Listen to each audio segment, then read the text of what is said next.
শুভ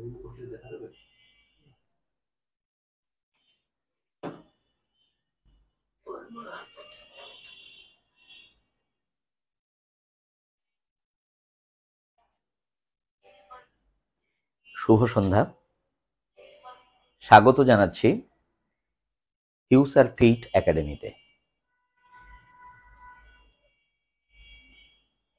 একটু সবাই দৃষ্টি আকর্ষণ করছি, ফিউচার ফিট একাডেমি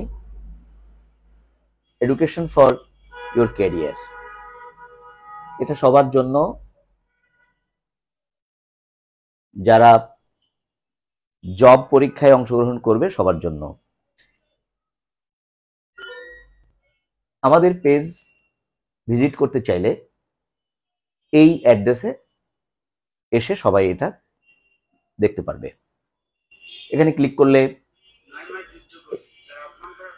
ইউটিউবে GK for all Faruk sir এই অ্যাড্রেসে যেটা ভিজিট করা যাবে। ফেসবুকে বিসিএস সাধারণ জ্ঞান ফারুক স্যার এই অ্যাড্রেসে গিয়ে এটা ভিজিট করা যাবে। আমাদের আজকের আলোচ্য 47 ও 48 বিসিএস প্রিলিমিনারি, এটা নিয়ে আমরা কথা বলতে চাই। আজকের বিষয় আমি পড়াবো বাংলা ব্যাকরণ, টপিক নির্ধারিত প্রয়োগ ও অপপ্রয়োগ। এই প্রয়োগ অপপ্রয়োগে আমাদের নানান সমস্যা আছে। ঠিক আমরা যখন একটা অপপ্রয়োগ নিয়ে কথা বলি, আমাদের ভিতরটা কেমন যেন না না করে ওঠে। এই যে আমরা বলি এখন বক্তব্য রাখবেন প্রধান অতিথি, তখন ভিতরটা কেমন যেন না না করে ওঠে। যদি বলি এইটা ভুল, কিন্তু হ্যাঁ এটা কিন্তু ভুল। বক্তব্য কিন্তু রাখার বিষয় নয়, বক্তব্য এটা দেওয়ার বিষয়, এটা উপস্থাপনের বিষয়। আর বক্তব্য তিনি রাখবেন কোথায়? তিনি কি ডান পকেটে রাখবেন, না বাম পকেটে রাখবেন, নাকি বুক পকেটে রাখবেন? আসলে বক্তব্য কিন্তু রাখার বিষয় নয়। আবার এভাবেই না না করে ওঠে যখন আমরা বলি যে 1873 সালে কবি কলিকাতায় মৃত্যুবরণ করেন, এই কথাটি ভুল, সর্বৈব ভুল। তখন অনেকে বলতে চাইবে যে এটা তো বইয়ের পাতায় আছে, অথবা আমাদের সমাজে খুবই প্রচলিত, কিন্তু ভুলটা কোথায়? হ্যাঁ এটা ভুল, কারণ মৃত্যুবরণ করেছেন এই কথাটা ভুল। মৃত্যুকে বরণ করতে চাইলে 3টা জিনিস লাগবে। নাম্বার 1, কেউ এটাকে বরণ করে নেবেন। যেমন ধরুন বসন্ত বরণ করতে চাইলে সিনিয়ররা বরণ করবে, বর্ষা বরণ সেখানেও, আবার নবীন বরণ সেখানেও সিনিয়ররা বরণ করবে। এই বরণ করতে চাইলে সেখানে কিন্তু কিছু দিতে হবে, কখনো ফুল দিয়ে, কখনো সঙ্গীত দিয়ে। আচ্ছা ধরা যাক বধূ বরণ করবে, তাহলে বধূ বরণ করবে কে?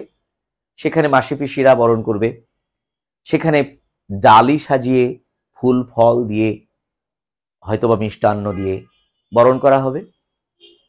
তাহলে একটা গেল হলো যে কেউ বরণ করবেন, দ্বিতীয় হচ্ছে কিছু দিয়ে বরণ করবেন, তৃতীয় হলো এই বরণটা আনুষ্ঠানিকভাবে হতে হবে। সুতরাং এই 3টা বিষয় কিন্তু বরণের সঙ্গে জড়িত। তাহলে এখন শিক্ষার্থীদের উদ্দেশ্যে আমার কথা, প্রশ্ন যে বলো দেখি, কে বরণ করলো, কখন বরণ করলো, কিভাবে বরণ করলো, কি দিয়ে বরণ করলো? এই মৃত্যুকে তো কেউ বরণ করেনি। তাহলে এই মৃত্যু বরণ করেন বা করেছেন, এই কথাটি ভুল। আমরা বাংলা ভাষার প্রয়োগ নিয়ে প্রথমে কথা বলতে চাই। প্রয়োগের প্রথমে আসছি বানান।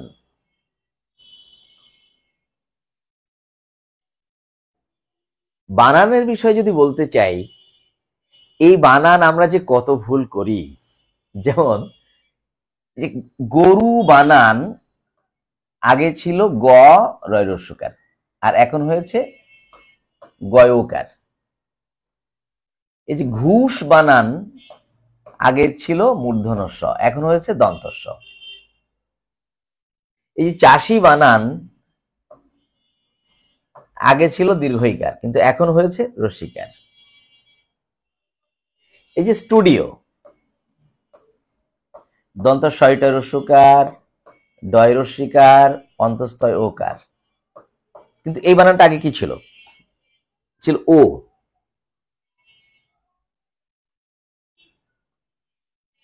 এই যে ভিডিও, ভয় রস্যিকার, ডয় রস্যিকার, অন্তস্তয়কার, এই হচ্ছে ভিডিও বানান। এই যে রেডিও, রয়েকার, ডয় রস্যিকার, অন্তস্তয়কার, এই হচ্ছে রেডিও বানান।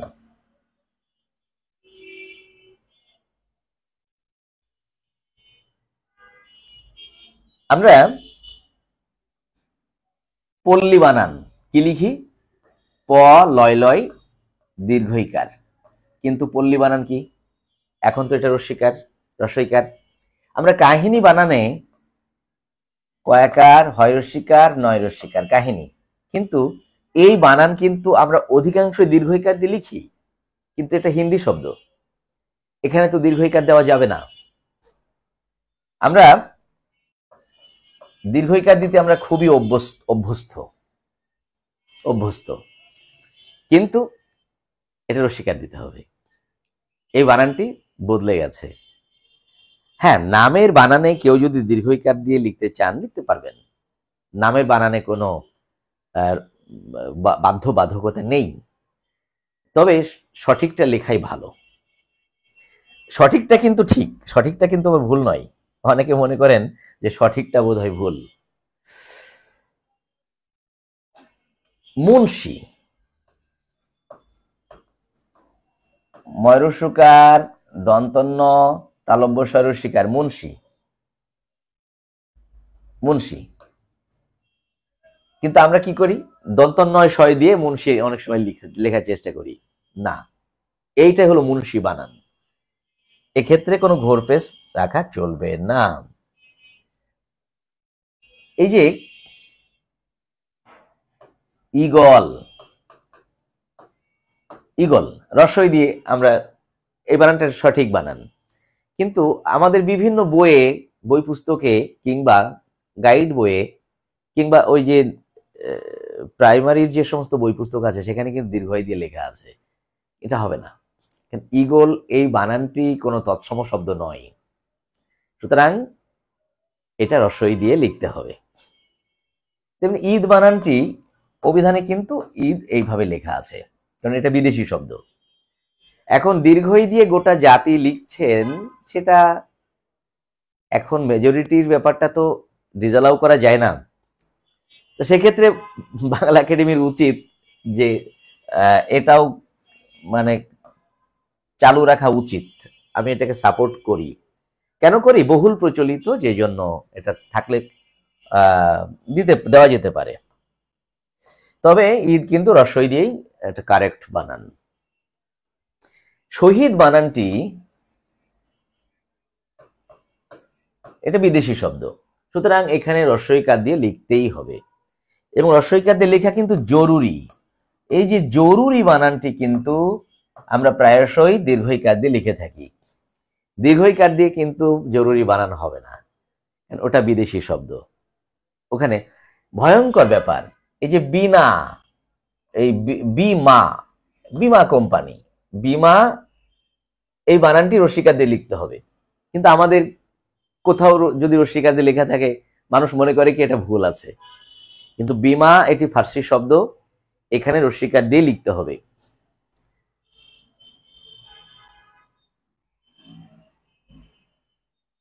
যিশু বানানটি রস্যিকার দিয়ে লিখতে হবে, এটা কোনোভাবেই দীর্ঘইকার দিয়ে লেখা চলবে না। আরেকটা বিষয়, যিনি রেজিস্ট্রি অফিসে চাকরি করেন, মানে রেজিস্ট্রার, আমরা অনেক সময় রেজিস্ট্রার লিখি, কিন্তু বানানটি হবে রে জি রেজিস্ট্রার, মানে তিনি রেজিস্ট্রি করেন, আর তার টেবিলে যে খাতাটা থাকে সেটা কিন্তু আবার রেজিস্ট্রার। এটা ইংরেজি শব্দ, যে জন্য এখানে রেজিস্ট্রার ER দিয়ে সাবজেক্ট করা হয়েছে, রেজিস্ট্রার। এই বিষয়গুলো আমলে নিতে হবে। আমি কিন্তু আজকে কোনো সূত্র বলছি না, আজ আমরা যেটা দিচ্ছি এইটা হলো একটা নমুনা দিচ্ছি যে এই ফিউচার ফিট একাডেমিতে যারা ভর্তি হবে তারা আমাদের মূল ক্লাস পাবে। তো আমরা এখানে কিছু নমুনা দিয়ে দিচ্ছি যে আমরা কি করতে চাই, আমরা কি পড়াবো। তাহলে প্রত্যেকটা বানানের কিন্তু সূত্র আছে, সেই সূত্র কিন্তু আমি আজকে দিচ্ছি না, একটা দুটো দিতে পারি। এরকম নারী বানান আমরা কি করি, নারী বানান কিন্তু সব দীর্ঘইকার দিয়ে দিই, কিন্তু না, দীর্ঘইকার দিয়ে নারী বানান দেওয়া যাবে না, ওটা চেঞ্জ হয়েছে। 19, এই যে 19, এই যে 29, এমনি করে 39, 49, 59, 69, 79, 89 সবই কিন্তু রস্বউ দিয়ে লিখতে হবে, না হলে ভুল হবে। রস্বউ দিয়ে লিখতেই হবে, না হলে ভুল হয়ে যাবে, কারণ এগুলো সবই তদ্ভব শব্দ। আবার এই যে রানী, রানী এটা কিন্তু রসিকার, এই দন্তন্য রসিকার দিতে হবে। এই যে ঝর্ণা, ঝর্ণা এটা কিন্তু দন্তন্য দিয়ে লিখতে হবে, ঝর্ণা। আবার ধরন, ধর দন্তন, ধরন, এই বানানটি কিন্তু কোনোভাবেই মূর্ধন্য ন দেওয়া যাবে না। তাহলে আমি যে বানানগুলো লিখছি প্রতিনিয়ত আমরা কিন্তু ভুল করে থাকি। হ্যাঁ, এগুলো নিশ্চয়ই আমরা যখন ক্লাসে আলোচনা করব সেগুলো এর সূত্র দিয়ে সেগুলো বুঝিয়ে দিব, কিন্তু আজকে বলেছি যে নমুনা দিচ্ছি।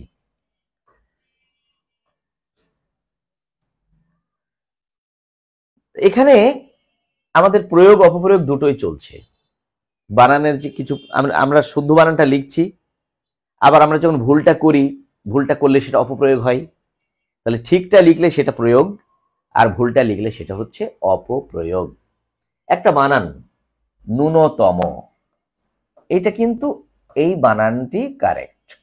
আমরা কি করি, অনেক সময় এই জফলাটা উল্টাপাল্টা করে দিয়ে ফেলি। হ্যাঁ, কিন্তু খুব সতর্ক থাকতে হবে। একটা বানান খুব ইদানিং কেটে দেওয়া হয়, এই যে প্রজ্জ্বল বানান, এখানে ওকার কিন্তু দিতেই হবে, তা না হলে এটি কাটা যাবে। আরেকটি বানান খুব ভুল করে থাকি আমরা, বানানটি এত দ্বারা, এখানে কিন্তু দুটো দ আছে, এত দ্বারা, খুব ভালো করে খেয়াল করতে হবে, দুটো এত যোগ দ্বারা, এত দ্বারা। এই সূত্র বলে দিলাম, কিন্তু সূত্র আজ সব বলছি না, বানানটা কেন হয়েছে। আরেকটি বানান এই যে হি ন ময় ময় নয় জফলা তয়াকার, এটা হীনমন্যতা, হীনমন্যতা নয়, হীনমন্যতা। আরেকটি বানান দেখে বিশ্বাস হতেই চাইবে না, এই যে বিশ্বাস, যেরকম বিশ্বাসটা যেরকম লেখা হয় ঠিক এরকম করে লেখা হবে নিঃশ্বাস, এবং এই বানানটি শুদ্ধ, নিঃশ্বাস বানানটি শুদ্ধ।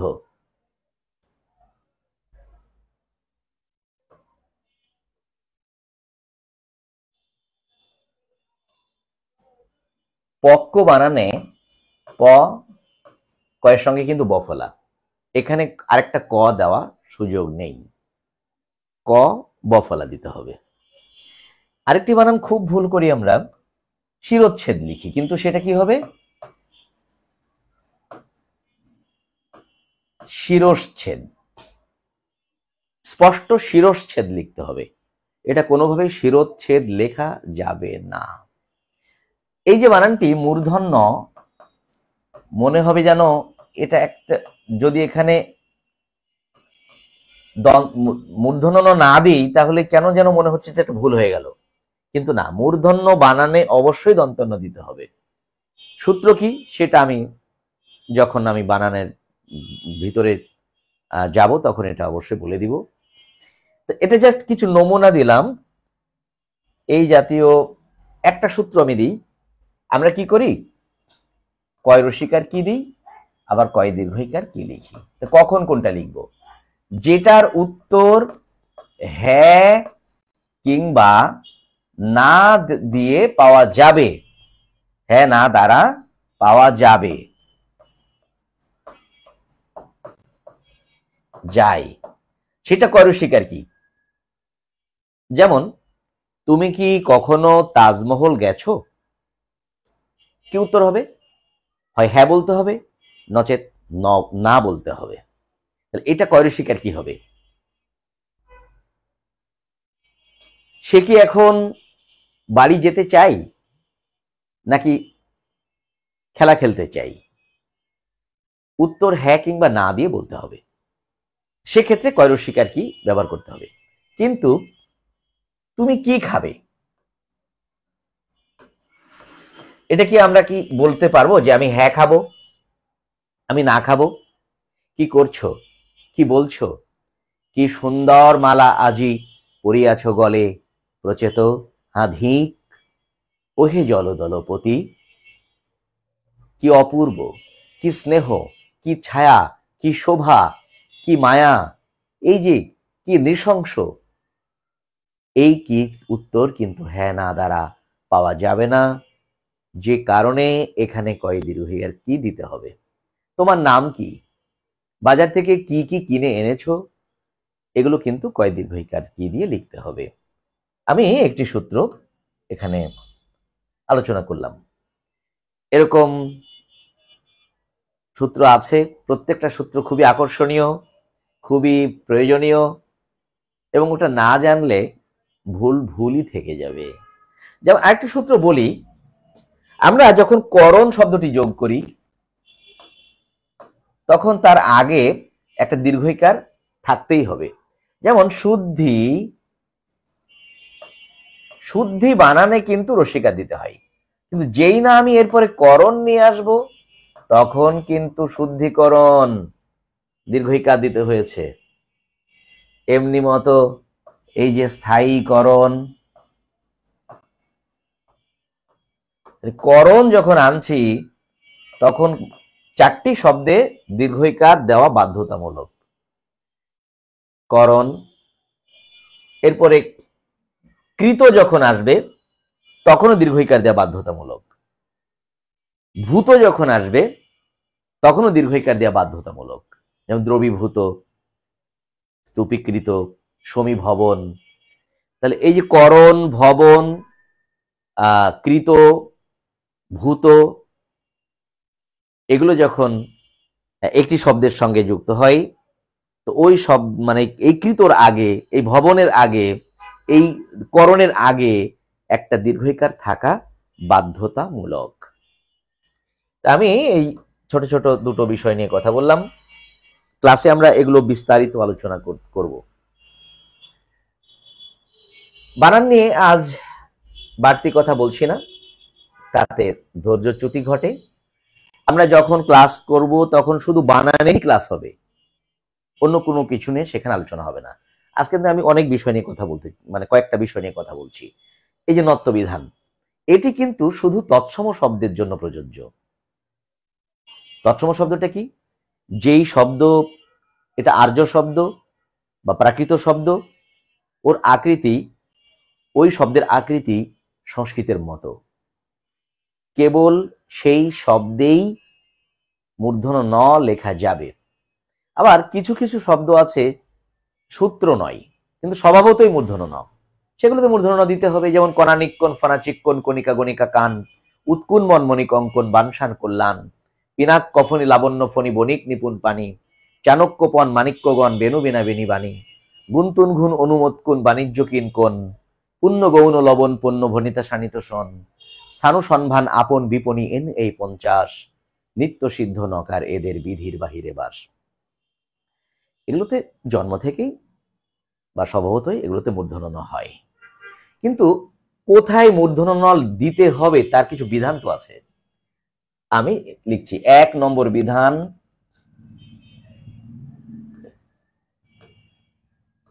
রি র মূর্ধন্য স।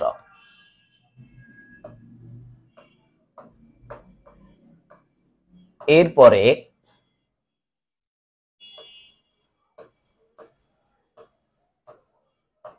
স্বরবর্ণ, 11টি স্বরবর্ণ।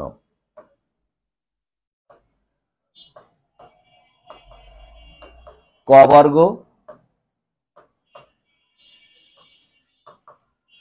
প বর্গ,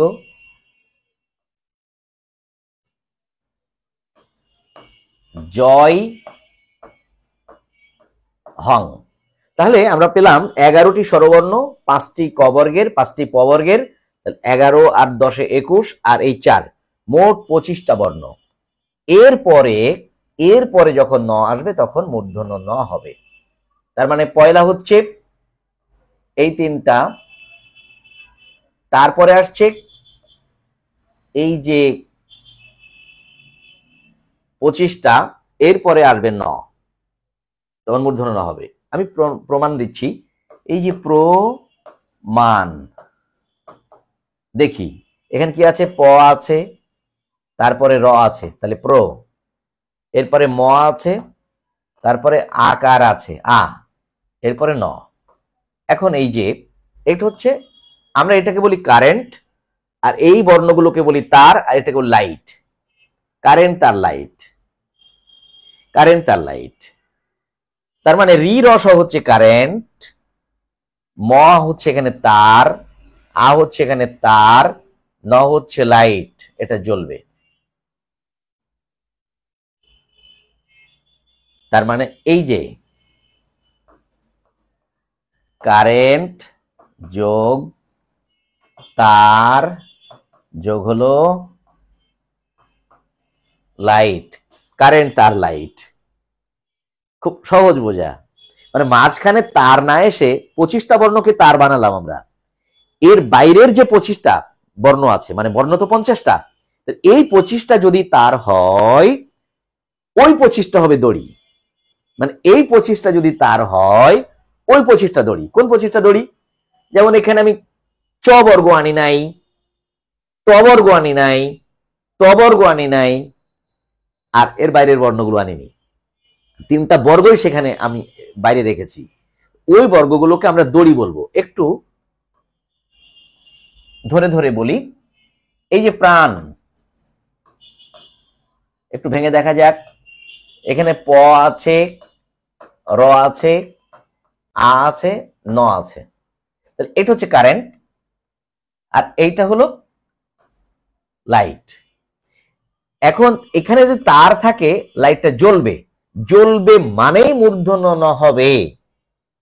এবারে আমি বলছি, এই যে দর্শন, এবার দেখি দ র স ন, এই যে কারেন্ট, আর এটা তো লাইট, এই লাইটটা জ্বলবে না। কেন জ্বলবে না? মাঝখানে আছে দড়ি, মাঝখানে তার নেই। কেন? এই তালব্য স কিন্তু 25টার মধ্যে নেই। 25টায় কি কি ছিল? রিরস, তারপর 25টা বর্ণ, তারপরে মূর্ধন্য ন। 25টা কি কি ছিল? স্বরবর্ণ, ক বর্গ, প বর্গ, জয় হং। আবার বলছি, স্বরবর্ণ, ক বর্গ, প বর্গ, জয় হং। তা এখন এই তালব্য স কি ক বর্গে আছে? না। প বর্গে আছে? না। তো সে কি স্বরবর্ণ? না। সুতরাং এটা দড়ি, যে জন্য এখানে কারেন্ট যাবে না। এই কারেন্টটা এই দড়ি দিয়ে যাবে না, যাবে না মানে এই লাইটটি জ্বলবে না। তাই আমি ক্রস দিয়েছি, এখানে দন্তন্য হবে। এখন আরেকটা উদাহরণ দিই। প্রাঙ্গণ, উম গ ন, প্রাঙ্গণ। একটু ভেঙে দেখা যাক। প আছে, র আছে, আ আছে, প্রা। এবার উ গ ন, প্রা প্রাঙ্গণ। এই যে হচ্ছে কারেন্ট। আ স্বরবর্ণ তার, উ হচ্ছে ক বর্গের তার, গ হচ্ছে ক বর্গের তার। অতএব এই লাইটটি জ্বলবে মানে হচ্ছে মূর্ধন্য ন হবে। খুব সোজা জিনিস, কিন্তু কারেন্ট আর লাইট দিয়ে আমরা এই সূত্রটাকে মিন করেছি। এবং আমরা হিসেব করে করে তাহলে আমরা অরুণ বানানে মূর্ধন্য দিব, তরুণ বানানে মূর্ধন্য দিব, ভীষণ বানানে মূর্ধন্য দিব, ভূষণ বানানে মূর্ধন্য দিব,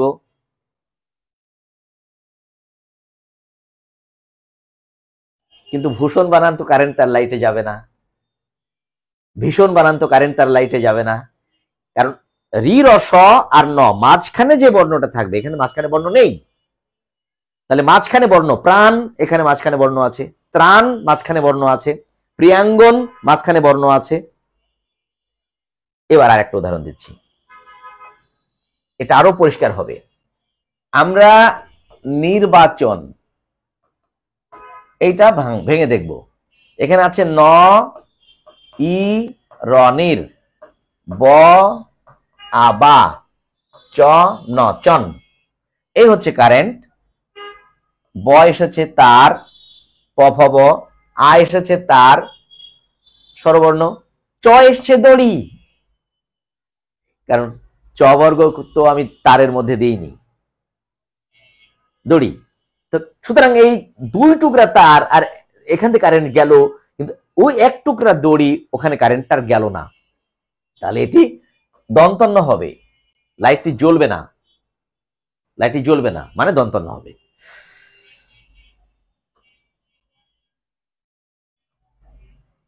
দ্বিতীয় সূত্র হচ্ছে রি র স, এরপর সরাসরি ন মূর্ধন্য ন, এখানে কোনো ঘোরপেশ নাই। ওই যে ভাষণ বললাম না, ভাষণ স ন, একেবারে মরণ পর্যন্ত এই সূত্রকে বরণ করবে এবং এই যে তৃণ ঋণ এবং ঋণ, ঋণ এই যে ঋণ এবং ভূষণ, একটু আগে ভূষণ বলেছিলাম, সন, এখানে কিন্তু মাঝখানে কিছু নেই, কারেন্ট লাইট, কারেন্ট লাইট। তো আমি লিখে দিই, এটাকে কারেন্ট বলছি, এটা বলছি লাইট। তাহলে এক নম্বরটা ছিল কারেন্ট তার লাইট, ওটা মাঝখানের বর্ণগুলো আমাদের বিবেচনা করতে হয়েছে, হিসাব করতে হয়েছে, বুঝে নিতে হয়েছে। আর এখানে কিন্তু ওই তার নেই, কারেন্ট লাইট, তো এটা আরো সোজা। 3 নম্বর সূত্র হলো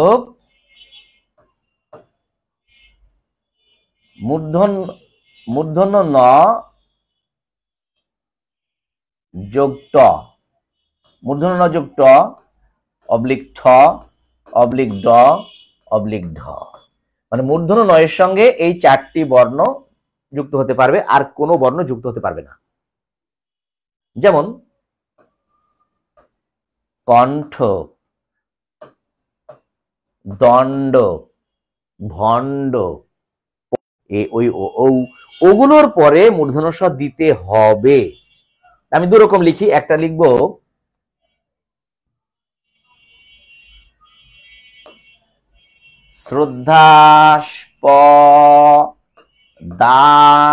শ্রদ্ধাস্পদাশু, এই যে আর পরে কিন্তু দন্তস্ব হয়েছে, আর পরে কিন্তু দন্তস্ব হয়েছে, শ্রদ্ধাস্পদাশু।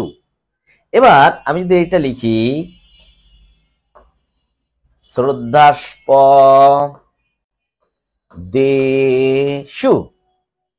এরপরে কিন্তু মূর্ধন্য স হয়েছে, এর তাহলে কি সূত্র ঠিক আছে না? অন্য স্বরবর্ণ যে 9টা তারপরে অর্থাৎ এরপরে মূর্ধন্য স হতে বাধ্য। আচ্ছা আমি আরো কথা বলি, আমরা যখন ঔষধ লিখি তখন তো ঔ এর পরে মূর্ধন্য স দিতেই হবে। আমরা যখন ঋষি লিখি, রির পরে তো মূর্ধন্য স দিতেই হবে।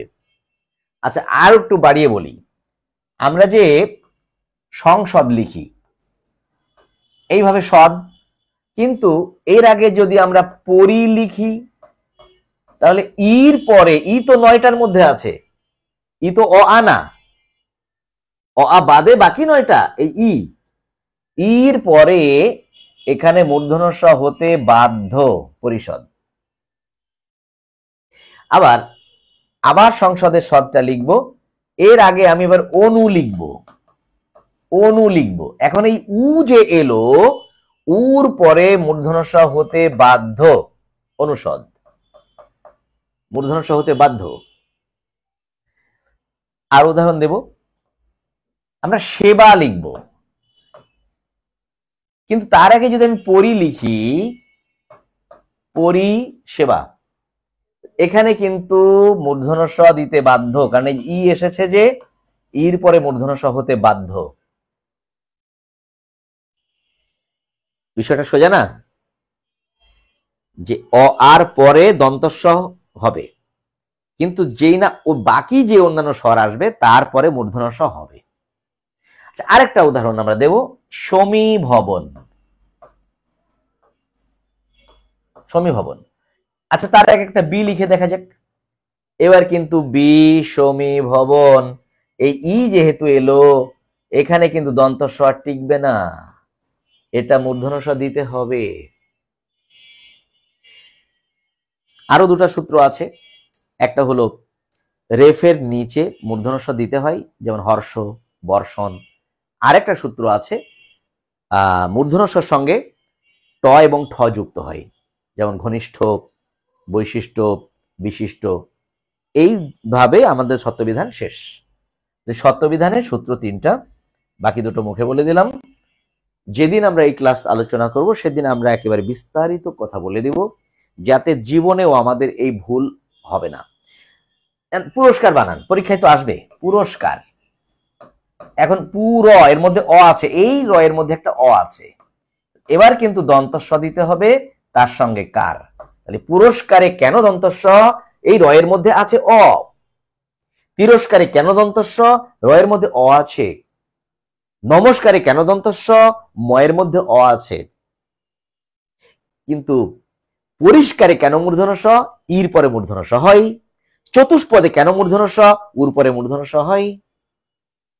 কথা পরিষ্কার। আমরা একটু অপপ্রয়োগে যাচ্ছি, মানে ভুল হয়। অপপ্রয়োগটা কেন, অপপ্রয়োগটা কি কি মানে কিসের কিসের উপরে হবে সেটা আমরা বলবো। প্রথমে বাহুল্য দোষ দিয়ে অপপ্রয়োগ হতে পারে, গুরুচণ্ডালী দিয়ে হতে পারে, অশিষ্ট শব্দের প্রয়োগে হতে পারে, তারপরে পদগত কারণে অপপ্রয়োগ ঘটতে পারে, সমাসগত কারণে অপপ্রয়োগ ঘটতে পারে, প্রত্যয় ঘটিত কারণে অপপ্রয়োগ ঘটতে পারে, উপসর্গগত কারণে অপপ্রয়োগ ঘটতে পারে, বাগধারার রদবদল এর কারণে অপপ্রয়োগ ঘটতে পারে, যথাশব্দ প্রয়োগ না করলে অপপ্রয়োগ ঘটতে পারে, শব্দের কাঠিন্যের কারণে অপপ্রয়োগ ঘটতে পারে। যেমন বটবৃক্ষ হচ্ছে জটাজুট ও লাঞ্ছিত, সবিতা তপ নিরোধক, মহাস্থবির পাদপ। এরকম বললে এই শব্দগুলোর মানে কাঠিন্য চলে আসে, যে জন্য তখন সেটাকে অপপ্রয়োগ ধরা হয়। তা আমরা আজকে কিন্তু সব বিষয় নিয়ে আলোকপাত করতে পারছি না। আমরা আজকে আলোচনা করব বাহুল্য দোষ নিয়ে, একটু কথা বলি। এই যে ব মাল সহ চোর ধরা পড়েছে, বমাল সহ চোর ধরা পড়েছে। এখন বমাল মানে হচ্ছে মাল সহ, বমাল মানে হলো মাল সহ, তাহলে আবার সহ হয়ে গেল না, মাল সহ সহ চোর ধরা পড়েছে। সুতরাং এই বমাল সহ এর মধ্যে বাহুল্য দোষ আছে, বমালের পরে আর সহ দেওয়া যাবে না। আসছি,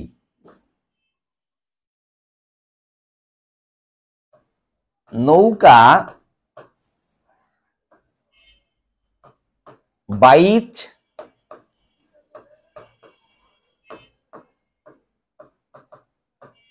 প্রতিযোগিতা। বাইচ মানেও যা, প্রতিযোগিতা মানেও তা, দুটো একই অর্থ বহন করবে। তাহলে আমরা নৌকা বাইচ বললেই চলবে, এটাকে আর প্রতিযোগিতা বলার কোনো সুযোগ নেই। আর যখন নৌকা বাইচ প্রতিযোগিতা বলবো বাহুল্য দোষ ঘটবে, তখন সেটা ভুল হয়ে যাবে। এই যে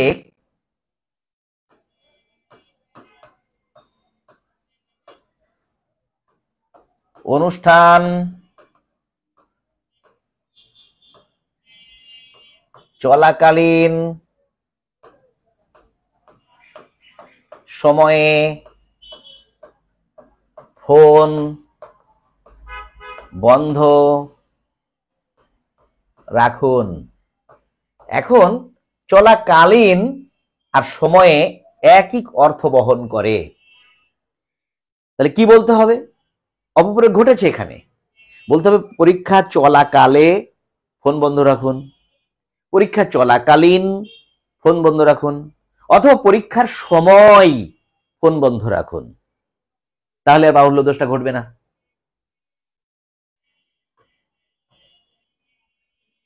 আমরা বলি সকলের অবগতির জন্য জানানো যাচ্ছে।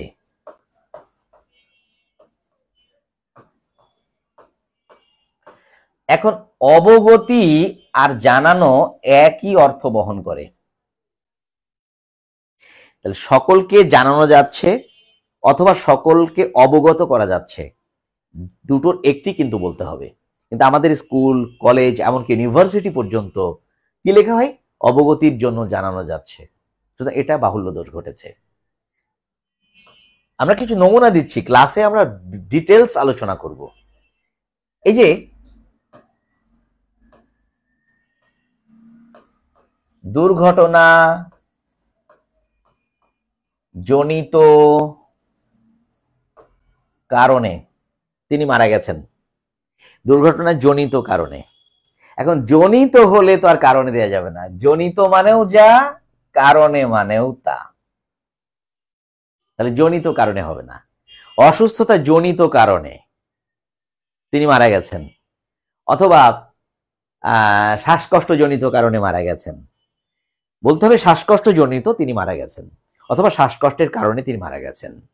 বার্ধক্য জনিত তিনি মারা গেছেন, অথবা বার্ধক্যের কারণে তিনি মারা গেছেন, অথবা দুর্ঘটনা জনিত তিনি মারা গেছেন, অথবা দুর্ঘটনার কারণে তিনি মারা গেছেন। জনিত আর কারণে একসঙ্গে কোনোভাবেই ব্যবহার করা চলবে না। এরকম বাহুল্য দোষ তো শত শত না, হাজার হাজার আছে। আমি নমুনা দিলাম মাত্র। ক্লাসে আমরা এগুলো ডিটেলস আলোচনা করব। এবার আসি গুরুচণ্ডালী। গুরুচণ্ডালী হচ্ছে কিছু অংশ সাধু ভাষা, কিছু অংশ চলিত ভাষা। এরকম একটা আমি বাক্য লিখি,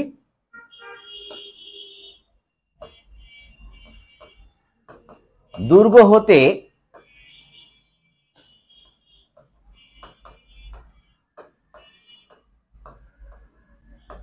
দুর্গাচুরি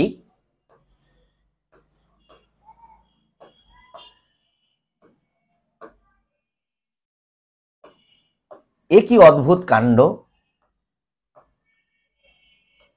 এখানে কি কি ভুল হয়েছে আমি দেখাচ্ছি।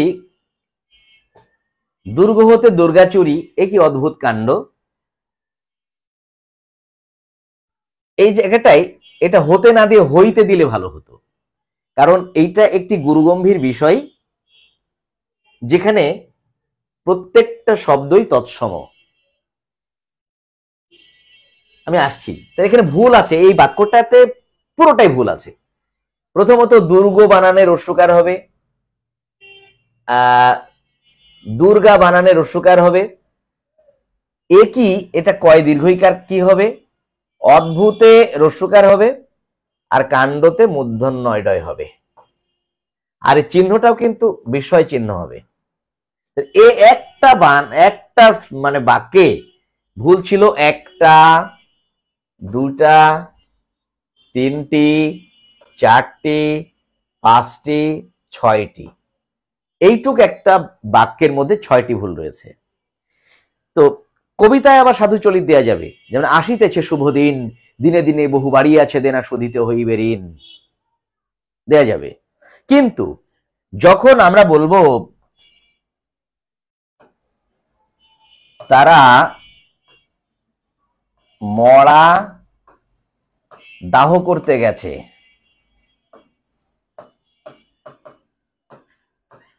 মরা দাহ হবে না, একটা চলিত ভাষা আর একটা সাধু ভাষা। বলতে হবে তারা সব দাহ করতে গেছে অথবা মরা পোড়াতে গেছে। তাহলে এই শব্দগত মানে পার্থক্য আছে। আবার একটা অশিষ্ট শব্দ এনে ওখানে দিয়ে দিব, সেটাও চলবে না। আমি একটা কথা বলি যে উত্তাল তরঙ্গের মাঝে তরণীখানি ভচাত করিয়া ডুবে গেল। কত চমৎকার শব্দ প্রয়োগ করছিলাম যে উত্তাল তরঙ্গের মাঝে তরণীখানি, এবার কি করলাম যে ভচাত করিয়া ডুবিয়া গেল। ভচাত শব্দটি এখানে দেওয়া চলবে? এখানে হঠাৎ হতে পারে। অর্থাৎ শব্দের যে ওজন, শব্দের যে শৃঙ্খলা, শব্দের যে উচ্চ মার্গ, সেখান থেকে এই ভচাত শব্দটি একটি অশিষ্ট, একটি খারাপ, একটি মানে একটি নিম্ন মানের শব্দ এখানে এসে হাজির হয়ে গেছে। সেটাও গুরুচণ্ডালীর মধ্যে নিতে হবে। দুঃখিত, আমরা ক্লাসে এগুলো বিস্তারিত কথা বলবো। এখন আমি শুধু সংক্ষিপ্ত সময়ের জন্য একটু সমস্যা, প্রত্যেকটা বিষয়ে আলোকপাত করছি। এবারে আমি একটু পদগত বিষয় নিয়ে কথা বলি। পদগত বিষয় এই যে আমি লিখছি, এখানে খাঁটি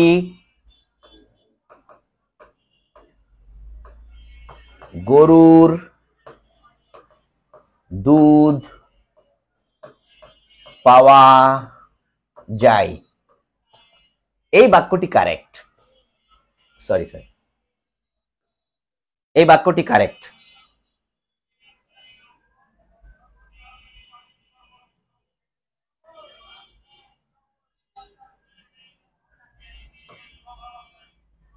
কেন কারেক্ট? এখানে অ্যাডভার্ব খাঁটি অ্যাডজেক্টিভ, গরুর অ্যাডজেক্টিভ, দুধ নাউন, পাওয়া যায় ভার্ব। এখন দুধের দুটো বিশেষণ, একটা হচ্ছে সেটা গরুর দুধ, আর একটা হলো সেটা খাঁটি দুধ। ওই ব্যক্তি বিক্রি করছে দুধ একটা টঙের দোকানে বসে, অথবা মানে ঘুরে ঘুরে বিক্রি করছে, অথবা সেখানে যেহেতু পাওয়া যাচ্ছে একটা দোকানে রাস্তায় বসে বিক্রি করছে, মানে একটা পাত্রে, টিনের পাত্রে রেখে বিক্রি করছে, একটা পাতিলে ভরে দুধটা বিক্রি করছে। সে কিন্তু গরু বিক্রি করছে না, কি বিক্রি করছে? দুধ বিক্রি করছে। তো সেটা কেমন দুধ? ওটা গরুর দুধ। ওটা কেমন দুধ? ওটা খাঁটি দুধ। যেহেতু এই দুটো পদই অ্যাডজেক্টিভ, বিশেষণ, আর দুধটা হচ্ছে বিশেষ্য, অতএব বাক্যটি 100% সত্য, কারেক্ট। এখন যদি বলা হয় এখানে গরুর খাঁটি দুধ পাওয়া যায়, ওটা বাহুল্য, ওটা দরকারটা কি? যে বাক্যটি শুদ্ধ সেই বাক্যকে তো আবার নতুন করে শুদ্ধ করে লেখার দরকার নাই। আর এখানে গরুর খাঁটি দুধ পাওয়া যায় বললে সম্বন্ধ পদ একসঙ্গে থাকে না, এখানে কিন্তু গরুর দুধ এক সম্বন্ধ পদ, আর গরুর খাঁটি দুধ এখানে কিন্তু খাঁটিটা মাঝখানে চলে এসেছে, এটা একটা শৃঙ্খলা ব্রেক করেছে। যদিও বাক্যটা শুদ্ধ, কিন্তু এইটা হলো বেশি শুদ্ধ। যে বাক্যটি শুদ্ধ সেটাকে আর নতুন করে আমি শুদ্ধ করতে যাব কেন? এই যে আমাদের একটা পদগত বিষয় জানা হলো। আবার লিখছি, এখানে খাঁটি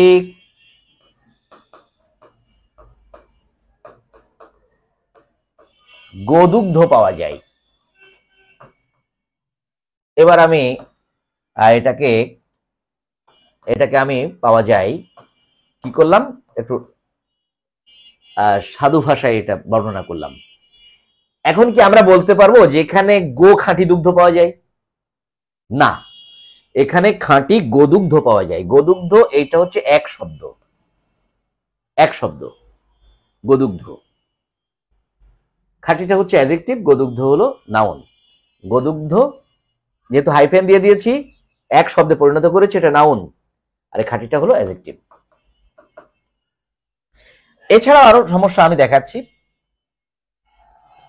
আমরা অপরাধ বলে একটি শব্দ জানি। অপরাধ, অপরাধ এটি একটি নাউন। এখন আমরা যদি বলি অপরাধ কিন্তু নাউন, নিরপরাধ, এই নিরপরাধটা কিন্তু নি যুক্ত হওয়ার কারণে এটা অ্যাডজেক্টিভ হয়েছে, অ্যাডজেক্টিভ হয়েছে। এখন যদি বলি অপরাধী, এটাও একটা অ্যাডজেক্টিভ হবে, অপরাধী, তাহলে এটাও কারেক্ট, অপরাধ কারেক্ট, নিরপরাধ কারেক্ট। ভুলটা কোথায় হচ্ছে? যখন আমি করছি নিরপরাধী, তাহলে আমি একবার নি লিখে অ্যাডজেক্টিভ করলাম, আবার ওই অ্যাডজেক্টিভকে, ওই বিশেষণকে আবার এই দীর্ঘইকার দিয়ে আর একবার বিশেষণ করলাম, মানে এক মুরগি দুইবার জবাই করা হলো আর কি। এই জায়গাটাই এটা ভুল হয়েছে, হয় নি দিতে হবে অথবা দীর্ঘইকার দিতে হবে, হয় অপরাধী দিবে এটা কারেক্ট, অথবা নিরপরাধ দিবে ওটাও কারেক্ট। নিরপরাধ ওর বিপরীত হচ্ছে অপরাধী। তেমনি জ্ঞান কারেক্ট, জ্ঞানী কারেক্ট, অজ্ঞান কারেক্ট, কিন্তু অজ্ঞানী হবে না। দোষ কারেক্ট, দোষী কারেক্ট, নির্দোষ কারেক্ট, নির্দোষী ভুল, এখানে পদগত ভুল অথবা প্রত্যয়গত ভুল, একই কথা। প্রত্যয় দিয়ে পদটা বিশেষণ করা হয়েছে, সুতরাং তাকে পুনরায় বিশেষণ করবার আর দরকার পড়ে না। লোভ কারেক্ট, লোভী কারেক্ট, নির্লোভ কারেক্ট, কিন্তু নির্লোভী কারেক্ট নয়, নির্লোভী ভুল। তাহলে আমরা কি পেলাম? উপসর্গ দিয়ে যেটা আমরা বিশেষণ করেছি ওইটাকে আবার প্রত্যয় দিয়ে বিশেষণ করবার প্রয়োজন পড়ে না, যে জন্য ওখানে ভুলটা হয়েছে। আমরা একেবারে শেষ প্রান্তে এসেছি। আমরা প্রলম্বিত আলোচনা করতে চাই না, কারণ প্রলম্বিত আলোচনা মানুষ শুনতেও চায় না। আজকে মূলত আমরা কি নিয়ে আলোচনা করব সেগুলো একটা আলোকপাত করলাম মাত্র। যখন আমরা এই নত্যবিধানের ক্লাস নিব, সত্য নত্য সত্য একটা ক্লাস হয়ে যাবে। যখন আমরা প্রয়োগ অপপ্রয়োগ পড়াবো এটার উপরে একটা বিস্তারিত ক্লাস হয়ে যাবে। যখন আমরা বানানের ক্লাস নিব তার উপর একটা বিস্তারিত ক্লাস হয়ে যাবে। যখন সমাসের ক্লাস নিব তার উপর একটা বিস্তারিত ক্লাস হয়ে যাবে। পদের ক্লাস নিব তার উপরে বিস্তারিত ক্লাস হয়ে যাবে, সেটা পরের কথা। ও আর পদের একটা কথা বলি, পদ আজকে তো প্রয়োগ অপপ্রয়োগ দেখাচ্ছি, পদের ব্যাপারটা আমরা অনেক ক্ষেত্রে এই যে আসা যাওয়া, দেখা, শোনা, বলা, করা, ধরা, এগুলোকে আমরা ক্রিয়া মনে করে থাকি, কিন্তু না, ওগুলো সব বিশেষ্য, ওগুলো প্রত্যয় দিয়ে তৈরি হয়েছে। প্রত্যয় কখনোই ক্রিয়া গঠন করে না, প্রত্যয় গঠন করে শব্দ। সুতরাং আমরা শব্দকে, বিশেষ্য পদকে ক্রিয়া মনে করছি কেন, আমরা বিশেষণ পদকে ক্রিয়া মনে করছি কেন, এটা আমাদের না জানার কারণে হচ্ছে। ওগুলো একটা পদগত সমস্যা। সমাজগত সমস্যা আসছি। একটা সাইনবোর্ডে লেখা আছে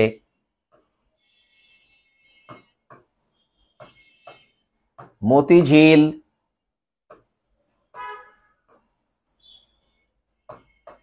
সরকারি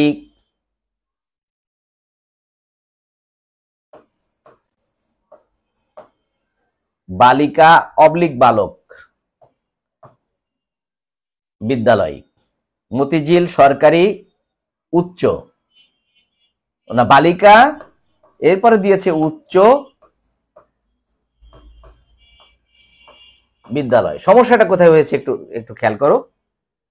এই বালিকা কিংবা বালক এই দুটো সরকারি হয়ে গেছে,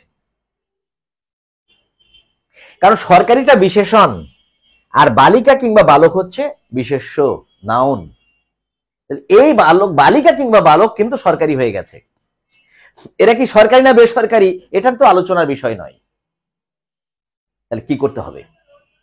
এখানে সমাসের হেল্প নিতে হবে।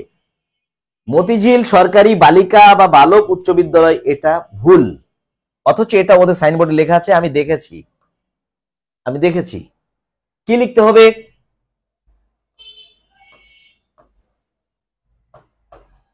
মতিঝিল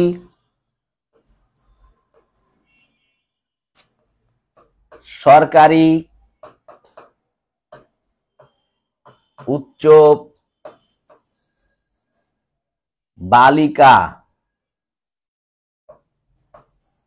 একটা কার বোধহয় বেশি হয়ে গেছে, বালিকা বিদ্যালয়, এটাকে সমাস করে দিতে হবে, সমাস, বা বালক বিদ্যালয় সমাস করে দিতে হবে, এটা এক শব্দে আনতে হবে।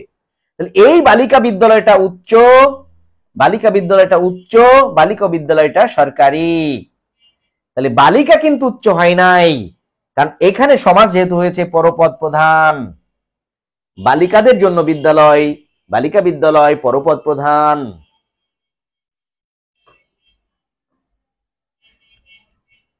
এবার আসছি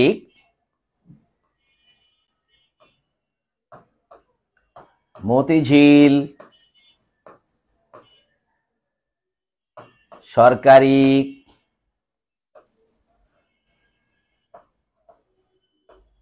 মহিলা কলেজ। এইটা যদি আমি সমাস না করতাম তাহলে কিন্তু এই মহিলা সরকারি হতো। যদি লিখতাম মতিঝিল সরকারি মহিলা, এরপর স্পেস দিয়ে কলেজ লিখতাম, তাহলে তখন এই মহিলা নাউন, সরকারিটা অ্যাডজেক্টিভ, এই মহিলা সরকারি হয়ে যেত। কিন্তু আমি সে সুযোগ রাখি নাই। আমি কি করেছি, মহিলা কলেজ যখন সমাস করেছি তখন এই কলেজটা প্রধান হয়েছে, অতএব এই কলেজটি এখন সরকারি হয়েছে। তাহলে এখানে সমাসের কাজ রয়েছে, এটাকে সমাস করতে হবে, মহিলা কলেজকে সমাস করতে হবে, বালিকা বিদ্যালয়কে সমাস করতে হবে। আর একটা দেখাই, ওই যে বিরাট গরু ছাগলের হাট, গরু ছাগলের মাঝখানে হাইফেন দিবে, তাহলে আর পদের সমস্যা মানে সমাসগত মানে বিষয়টা কারেক্ট হয়ে যাবে। আরেকটা দেখাচ্ছি, নকল মুক্ত শিক্ষাঙ্গন। এখন কি দাঁড়ালো তাহলে, এই শিক্ষাঙ্গনটা নকল, এই শিক্ষাঙ্গনটা মুক্ত, এই শিক্ষাঙ্গনটা মুক্ত, এই শিক্ষাঙ্গনটা নকল। আসলে কি তাই? না, তা তো বোঝানো হয়নি, কিন্তু কার্যক্ষেত্রে ঘটে গেছে। এখন সমাধানের উপায় কি করতে হবে, সমাস করে দিতে হবে। নকল মুক্ত মানে ব্যাস বাক্য হবে নকল হতে মুক্ত, তাই নকল মুক্ত শিক্ষাঙ্গন। এবারে কিন্তু কোনো কমপ্লেন চলবে না, কারণ এই শিক্ষাঙ্গনটা নকল মুক্ত। আমরা সমাস করেছি, এক শব্দে নিয়ে এসেছি, আর যখন স্পেস দিয়েছিলাম সমাস করিনি তখন কিন্তু এটা মুক্ত শিক্ষাঙ্গন, এটা নকল শিক্ষাঙ্গন হয়েছিল। আমরা জাস্ট অল্প উদাহরণ দিচ্ছি আজকে, আমরা যখন এর উপরে ক্লাস নিব তখন আমরা বিস্তারিত উদাহরণ দিয়ে এই সমস্ত বিষয় আলোচনায় নিয়ে আসব। আশা করি আমাদের এই যে সামান্য উপস্থাপনার মধ্য দিয়ে আমরা যে প্রকৃতপক্ষে ভুলটা কোথায় করে থাকি আবার একটু শেখানোর চেষ্টা করেছি। আমরা একটু কিছু আমরা প্রয়োগ দেখিয়েছি, নতবিধানের কিছু সূত্র দিয়েছি, শতবিধানের সূত্র দিয়েছি, কিছু বানান আমি উল্লেখ করেছি কিন্তু সূত্র দিই নাই। এগুলো যখন বিস্তারিত আলোচনা হবে নিশ্চয়ই শিক্ষার্থী যারা মানে জব সিকার্স তারা কিন্তু বিশদভাবে উপকৃত হবে, বিশেষভাবে উপকৃত হবে, তাদের অত্যন্ত উপযোগী মানে একটি পর্যায়ে চলে আসবে এবং তাদের পরীক্ষার জন্য ঠিক যেই মানের যেই মাত্রায় যেইটুকু দরকার সেইটুকুকে আমরা নির্ধারিত করে আলোচনা নিয়ে আসবো, তাতে করে সবাই যথার্থ উপকৃত হবে। ফিউচার ফিট একাডেমির পক্ষ থেকে আমরা আহ্বান জানাবো, সবাই আমাদের সঙ্গে যুক্ত থাকুন, আমাদের সঙ্গে একাত্মতা পোষণ করুন, নিশ্চয়ই আপনি আপনার কাঙ্ক্ষিত চাওয়াটা পেয়ে যাবেন। সবাইকে অসংখ্য ধন্যবাদ। আল্লাহ হাফেজ।